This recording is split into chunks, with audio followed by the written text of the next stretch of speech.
You think I'll let you zone?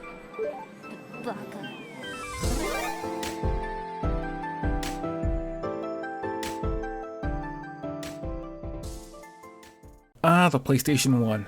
One of the greatest 32-bit video game consoles of all time, and one of the new guys on the block to challenge the OG Nintendo after sour falling out where the former wanted full control of the collaboration console instead of Sony having anything to work with. I remember growing up during this era where everything was edgy and out of pocket, that included the commercials.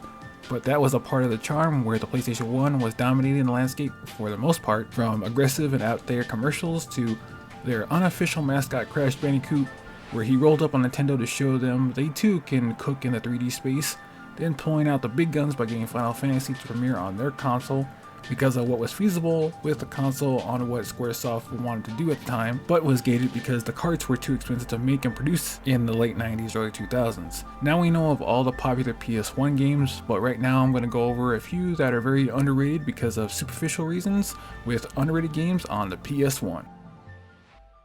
Tomba was a 1997 2D action adventure platform video game developed and published by Whoopee Camp for the PlayStation 1. It was released in Japan in 1997 and out west by Sony Computer Entertainment in 1998. The game centers on the pink-haired feral child Tomba as he attempts to recover his grandfather's bracelet from pigs who are taking over the world and want gold, as that's what the reason they took the bracelet in the first place for. Creator Tokuro Fujiwara developed Tomba after leaving Capcom in 1985, founding Whoopee Camp as director, producer, and lead designer. The reason he chose Tomba's 2D side-scrolling perspective for the format's straightforward nature and created a non-linear event system to differentiate it from other platformers and essentially make it a Metroidvania platformer. Tomba can climb over certain walls to move between the foreground and background as separate areas to solve puzzles.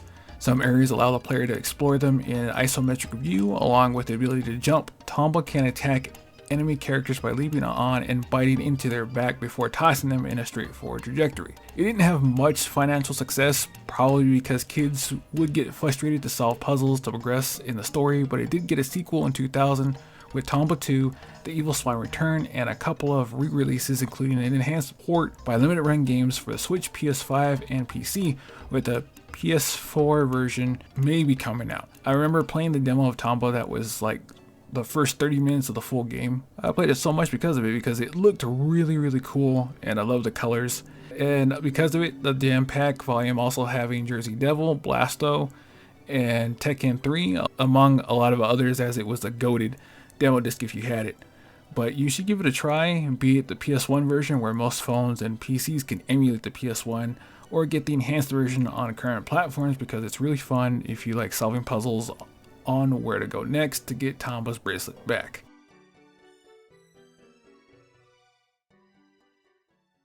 Ever wanted another platformer that mechanically acted like Spyro the Dragon but wasn't, or wanted it to be more like the Muppets instead? That's where Muppets Monster Adventure comes in, as it was the best Spyro clone when it was dominating the charts in the late 90s, early 2000s. Muppet Monster Adventure is a 2000 platformer developed by Magenta Software and published by Sony Computer Entertainment. For the PlayStation 1, it was developed under the Psygnosis license of the Muppets franchise. You can take control of Kermit's nephew Robin the Frog as he attempts to save the Muppets from becoming permanently monsters.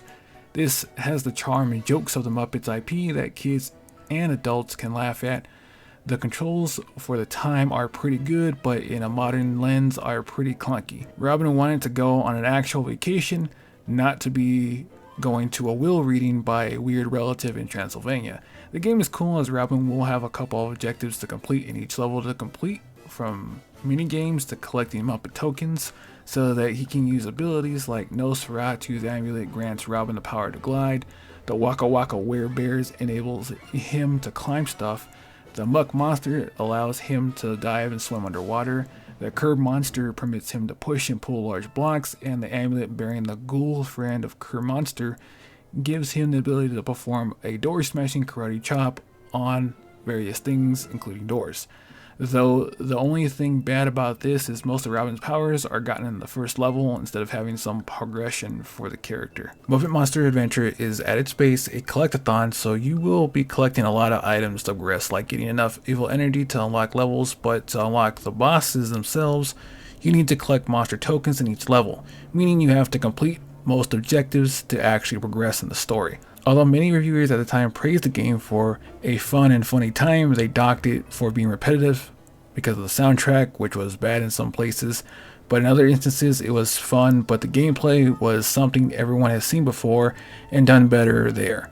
I remember this game always being at the PlayStation section in my local Hollywood Video because all I had was a PlayStation around that time and a GBA in, I think, around 2001, 2002, and usually would opt for Megaman Legends instead. But playing it now, if I was a big fan of the Muppets and didn't play Spyro Crash, I might have loved this game, but it is very fun though, so you should actually give it a try.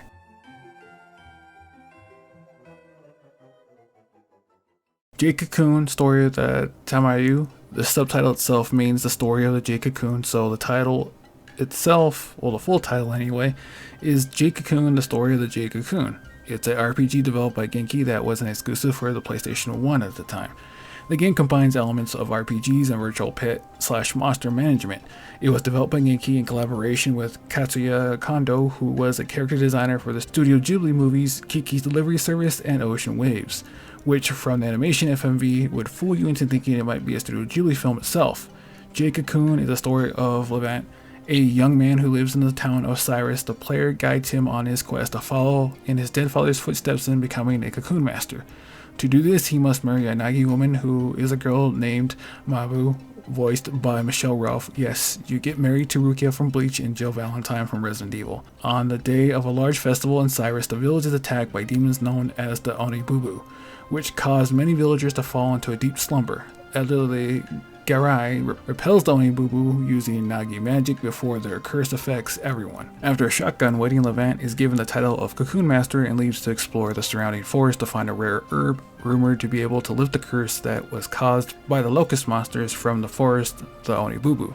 He traverses 4 forests on his quest: the beetle, the dragonfly, the spider, and the moss forests, which are populated with a variety of monsters known as minions or just divine beasts that Levant may capture into cocoons and tame. This is the interesting thing about it, is that it also a detriment by that Levant's party is filled with monsters from the forest called minions, which your wife Mabu soothes the captured monsters to work with you.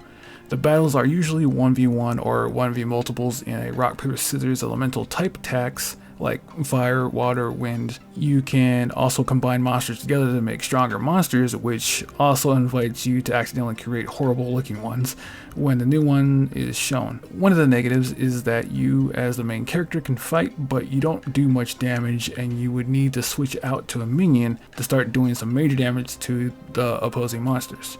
The weird thing about it, as I was trying to follow along with the story, is that most of the reviewers saying that Jade Cocoon is kind of segmented, where it's a bunch of mini stories that compile into a larger overarching story, which that is, from what I was trying to follow along, is that there was one story about a head spirit that created the world and had lesser spirits that wanted to create something as well, but the head spirit warned the lesser spirit about doing things with the creation, and they made the beast of knowledge, which is man. Then a spirit did not listen and started to clap human cheeks and was cast out, leading into the creation of the Birdman, which is a character you meet in the story. So inadvertently, this world has furries, which is kind of funny to me. It was unique by Western standards at the time for RPGs. In the wake of Pokemon Mania, there are 2 sequels to this game. The first is a Japanese-only phone sequel called Jade Cocoon Side Story as a direct sequel, and Jade Cocoon 2 for the PS2 in 2001, which takes place over 100 years after the first game. Give it a try, as it's very different, and it's only about 15 hours if you do a casual run.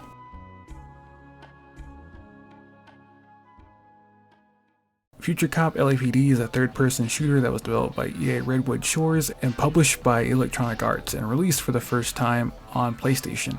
Then it got a Mac OS and a Windows version later.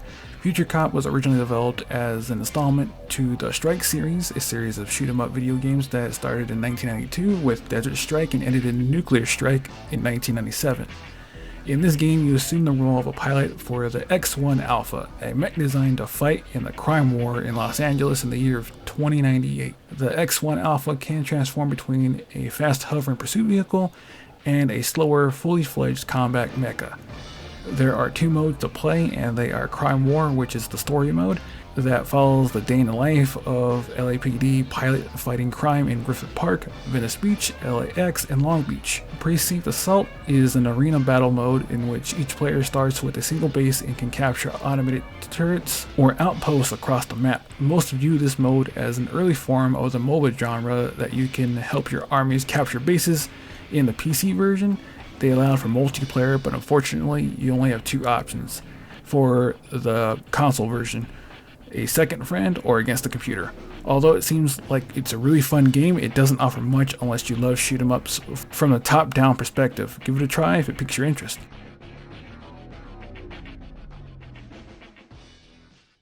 Digimon tried multiple genres. First, it was a virtual pet simulator RPG that was really hard because everything was cryptic to get the Digimon that you wanted, which I remember because I would always get the Poopmon eventually. It wasn't until I was able to go on to GameFAQs and learn how to play the game the right way that it was actually pretty fun. Digimon World 2 was a bit different because it was a different genre, but still difficult with it being a dungeon crawler, and getting and making Digimon stronger was confusing. But then there is Digimon World 3, which would be the shining example of basically being the best of the trilogy by the fact that it was a regular RPG in 2002. Digimon World 3 is known as Digimon World 2003 in Europe and Australia, and as an RPG made by Beck and Boom, with Bandai publishing it. The story is about Junior, who begins playing the MMORPG called Digimon Online with his friends. It's virtual, so think of it like a dangerous version of VR chat. But when terrorists attack, Junior and the other players are trapped in Digimon Online and must find a way out using their Digimon. Like earlier, after the first 2 were a mixed bag, Digimon World 3 was made to act like a regular turn-based RPG with weapons, accessories, stat editing, and stronger forms. For Digimon in particular, since they couldn't jam every mon in the game, they decided to have a few base Digimon that could evolve into different Digimon other than their line could, like having different stats before being able to Digivolve. They also have DNA Digivolution, where 2 compatible mon can combine to form a strong monster that uses a special move before separating again. Around this time, Digimon Frontier was coming out, so they hit a couple of the new Digimon from the show in the DNA mechanic, so you can see them but you can't have them in your party. There are 3 starting parties that you can choose from: the Balanced Pack, which is Kotemon, Renamon, and Patamon; the Powerful Pack, Monmon, Agumon, and Renamon; or the Maniac Pack, which is Kumamon, Guilmon, and Patamon. They all have positives and negatives, like the Balanced Pack having an early healer on the team in Patamon, but have no fear as you will be able to get more Digimon by finding their DNA, like for Agumon, Vmon, and Guilmon out on the world from their Digimon representatives, if you don't pick their teams. There is a difference with the North American version and the European and Australian versions, as when you defeat the final boss, the game just ends, and you'll have to load your last save to keep playing. But in Digimon World 2003, there is a post-game that you can do after the main story wraps up. It's a very fun early 2000s RPG that is insanely broken in some spots. If you can't find the DS games to play, then give Digimon World 3 a try.